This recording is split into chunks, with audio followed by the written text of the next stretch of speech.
Hello friends, welcome. तो F cat 2024 का जो सेकंड पेपर होना है उसका आपका नोटिफिकेशन आउट हो चुका है। तो इसमें आप अप्लाई कर सकते हैं 30 मई से लेकर 28 जून तक कर सकते हैं। और इसकी जो वेबसाइट दी गई है ये दी गई है आपको career Indian air force dot C tech dot in, या सिंपली एफ कैट सर्च करके भी इनकी साइट पर अप्लाई कर सकते हैं। तो इसकी जो डेट्स हैं, जो एग्ज़ाम की डेट्स हैं वो आप पहले से आ गई हैं कि 9 अगस्त, 10 अगस्त या 11 अगस्त को होंगी। और एक दिन में आपकी 2 शिफ्ट होंगी। अगर देखा जाएगी कितनी पोस्ट हैं, वैकेंसीज कितनी है, तो एफ कैट में आपके फ्लाइंग के लिए आपके 18 आपके मैन के लिए हैं और 11 आपके वीमेन के लिए हैं। ग्राउंड ड्यूटी अगर टेक्निकली की बात की जाए इसमें आपका एरोनॉटिकल इंजीनियरिंग, इलेक्ट्रॉनिक्स और दूसरा आपका मैकेनिकल, तो इसके लिए पोस्ट है आपके पास। मैन के लिए आपकी इलेक्ट्रॉनिक्स में आपकी पोस्ट है 88 और मैकेनिकल में आपकी पोस्ट है 36। वैसे वुमेन में आपके 23 और 9 है। अगर नॉन टेक्निकल की बात की जाए जिसमें का वेपन सिस्टम होता है, एडमिनिस्ट्रेशन होता है, लॉजिस्टिक होता है, अकाउंट होता है, एजुकेशन और मीटियोलॉजी होता है, तो इसकी पोस्ट आपकी 14, 43 इस हिसाब से देखा गया है, आप इसमें देख सकते हैं। अगर एनसीसी की बात की जाए तो एनसीसी में सीडीएस से जो आते हैं उसमें 10% सीट एनसीसी के लिए बचाई होती हैं, और ऐसी एफकैट से भी 10% सीट जो है आपके एनसीसी के लिए रिजर्व रहती हैं।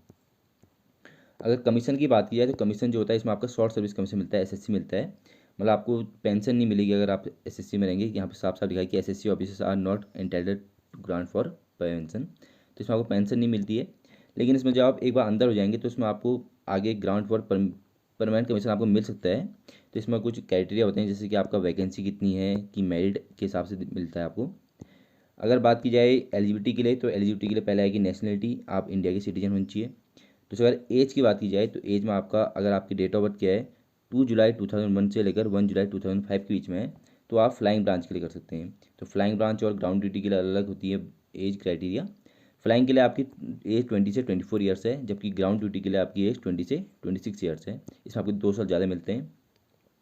इसके लिए आपकी डेट जो होनी चाहिए वो 2 जुलाई 1999 से लेकर 1 जुलाई 2005 के बीच में होनी चाहिए। ये मेल और फीमेल के लिए दोनों सेम है।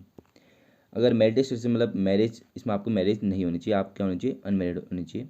अगर आप ट्रेनिंग के दौरान क्या करते हैं, शादी करते हैं, तो आपको डिस्चार्ज किया जाता है और आपसे रिफंड लिया जाता है।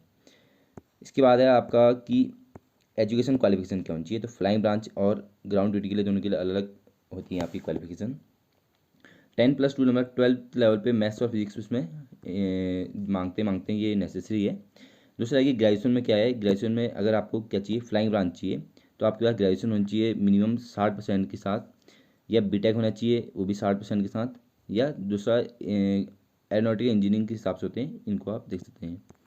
ग्राउंड ड्यूटी टेक्निकल के लिए आपके पास दिया गया है कि इलेक्ट्रॉनिक्स का है AEL, तो इसमें आपके पास बहुत सारे इलेक्ट्रॉनिक्स सर्विसेज हैं, कोर्सेज हैं। आप देख सकते हैं कि इनमें से अगर आपके पास कोई है तो आप एरोनॉटिकल इंजीनियरिंग की भर सकते हैं।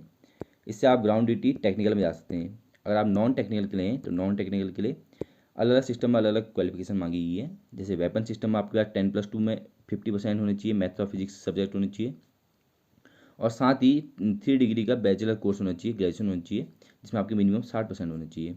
ऐसी ही एडमिनिस्ट्रेशन लॉजिस्टिक में भी सेम है। अकाउंट ब्रांच में आपके पास क्या होनी चाहिए, या तो फाइनेंस की डिग्री होनी चाहिए, या बीकॉम या बिजनेस की, या CA क्वालिफाई होनी चाहिए, फाइनेंस की डिग्री होनी चाहिए, तभी आप अकाउंट वाले में भर सकते हैं। अगर आप एजुकेशन वाले में भरना चाहते हैं तो इसके लिए आपको चाहिए पोस्ट ग्रेजुएशन। तो पोस्ट ग्रेजुएशन होनी चाहिए वो भी 50% मार्क्स के साथ। और लास्ट है मीटियोलॉजी, तो मीटियोलॉजी के लिए आपके पास 10+2 होना चाहिए, या BSc होनी चाहिए, इसमें फिजिक्स और मैथमेटिक्स है आपके पास। अगर आगे बात की जाए कि अप्लाई कहाँ से करना है, तो अप्लाई के लिए आपका 2 वेबसाइट दी गई है, एक आपका career Indian force dot C tech dot in, या दूसरी आपके पास AFCAT dot C tech dot in. तो दोनों में से आप किसी में वेबसाइट में जाके अपना कर सकते हैं। तो इसमें आपको, अगर आप पहले से रजिस्टर नहीं है तो आपको पहले अपना रजिस्टर करना होगा, उसके बाद फिर लॉगिन करके आप अपनी वो कर सकते हैं, भर सकते हैं। इसमें आपको सिलेक्ट करना होगा कि आप एफकैट में भरना चाहते हैं कि NCC स्पेशल एंट्री से हैं। आगे बात की जाए, अगर एग्जामिनेशन फ़ीस की बात की जाए तो एग्जामिनेशन फ़ीस जो है आपकी 550 प्लस GST है, जो अप्रॉक्सीमेटली आपकी 650 बैठ जाती है, और ये नॉन रिफंडेबल है। तो जो आपकी टोटल फीस पड़ेगी आपकी पड़ेगी 650 रुपीज़ अप्रॉक्स। आगे बात की जाए तो अगर आप गवर्नमेंट एम्प्लॉई हैं, जो कि आप, अगर आप PSU में काम करते हैं, या गवर्नमेंट एम्प्लॉई हैं जो कि आप टेम्परेरी या कॉन्ट्रेक्चुअल बेसिस पे भी हैं या परमानेंट हैं, तो आपको क्या ले आना होता है, आपको जब आपका रिजल्ट निकल जाएगा तो उसके बाद जब आपकी इंटरव्यू होगा तो वहाँ पर आपको NOC चाहिए होती है। तो NOC गवर्नमेंट एम्प्लॉय के लिए इम्पोर्टेंट है और प्राइवेट के लिए नहीं है। अगर बात की जाए एफकैट के एग्जामिनेशन की स्कीम की, तो एग्ज़ाम जो है आपकी डेट पहले से आ चुकी हैं कि एग्ज़ाम या तो आपका 9 अगस्त को होगा या 10 अगस्त को होगा या 11 अगस्त को होगा। तो जो इसमें आपको होती हैं 2 शिफ्ट होती हैं एक दिन में, तो एक दिन में होती हैं आपकी 2 शिफ्ट्स। अगर बात की जाए कि एग्ज़ाम शेड्यूल क्या होता है, तो जो आपका रिपोर्टिंग टाइम होता है 8 बजे से होता है, लेकिन जो एग्ज़ाम स्टार्ट होता है वो 10 से 12 का होता है। तो आप अपनी अगर ज़्यादा भीड़ होती है आपके यहाँ तो जल्दी जा सकते हैं, नहीं तो आराम से भी जा सकते हैं। अगर बात की जाए कि सिलेबस में क्या आता है, तो इंग्लिश इसमें आती है आपकी general awareness GS, verbal ability in English आती है आपके पास, न्यूमेरल एबिलिटी मतलब रीजनिंग आती है, और लास्ट आपका जनरल मिलिट्री एप्टीट्यूड टेस्ट जिसमें आपकी मैथमेटिक्स आती है। तो अगर बात की जाए इसमें आपकी आती है इंग्लिश आती है, रीजनिंग आती है, और आपका मैथ्स आती है, और लास्ट आती है आपकी जीके। अगर मार्किंग स्कीम की बात की जाए तो हर आंसर के लिए, सही आंसर के आपको 3 मार्क्स मिलते हैं, और टोटल मार्क्स होते हैं आपके 300 मार्क्स का होता है। लेकिन अगर आपका एक आंसर गलत होगा तो आपके 1 मार्क्स माइनस हो जाएंगे, और अगर आपने कोई टर्म अटैम्प्ट नहीं किया है तो उसके लिए आपको मार्क्स नहीं कटेंगे। और बात बता दिया जाए कि ये जो होता है आपका कंप्यूटर बेस्ड टेस्ट होता है। तो जो कंप्यूटर बेस्ड टेस्ट होते हैं इनमें आपके अलग अलग शिफ्ट में पेपर होते हैं, जिसमें क्या होता है आपका नॉर्मलाइजेशन भी होता है।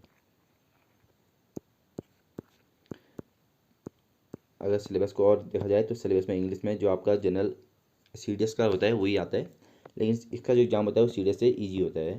अगर पूरा एग्ज़ाम की बात की जाए तो इसमें टाइम भी आपको मिलता है 2 घंटा, और लगभग 25-25 क्वेश्चन हर सब्जेक्ट के आते हैं, 25 इंग्लिश, 25 मैथ्स, 25 जीके और 25 रीजनिंग के। अगर एडमिट कार्ड की बात की जाए तो जब एडमिट कार्ड आएगा वो आएगा आपका, इसमें आपको साफ साफ दिया गया कि ये 2 वीक बिफोर आएगा। तो एग्ज़ाम होगा उससे आपके 2 हफ्ते पहले आपका एडमिट कार्ड आएगा, उससे पहले आपका नहीं आएगा। So thank you.